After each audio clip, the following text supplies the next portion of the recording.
In April 2011, Nigeria stood at a crossroads. It was the nation's fourth general election since returning to democracy in 1999, and many Nigerians hoped it would finally mark a new beginning. The presidential race was between Goodluck Jonathan of the People's Democratic Party, PDP, and General Muhammadu Buhari of the Congress for Progressive Change, CPC.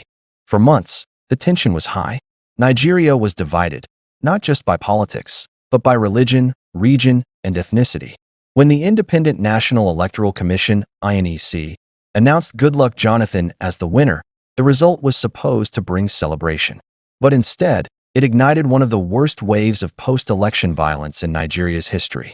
Within hours, cities in the northern part of the country erupted in anger. What began as protests quickly turned into chaos.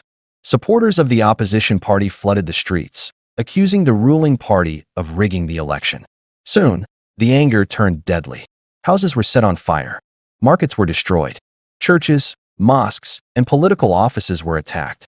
Thousands of people fled from their homes in fear. By the time the violence was over 800 people had been killed, and more than 65,000 others were displaced, forced to leave everything behind and start life all over again. One of the darkest moments came when Youth Corps members serving as election officials were targeted. Many of them had traveled far from home to help conduct the election, full of patriotic hope. But in states like Bauchi and Kaduna, several Corps members were brutally killed. Innocent young Nigerians who lost their lives in service to the nation. The violence shocked the world. The international community called for calm. Religious and community leaders across Nigeria begged for peace. General Muhammadu Buhari condemned the attacks, urging his supporters to stop the killings. President Goodluck Jonathan also appealed for unity, promising justice and compensation for victims. When peace finally returned, the scars remained.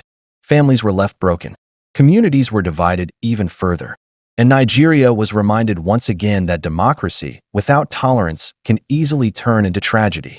The 2011 post-election violence stands today as a painful chapter in Nigerian history, a reminder that elections should never be a war, and that true democracy means respecting the will of the people, even when the result is not in our favor. This was one of Nigeria's darkest democratic moments, the 2011 post-election violence. Don't forget to like, share, and subscribe to Nigerian History for more stories that shaped our nation.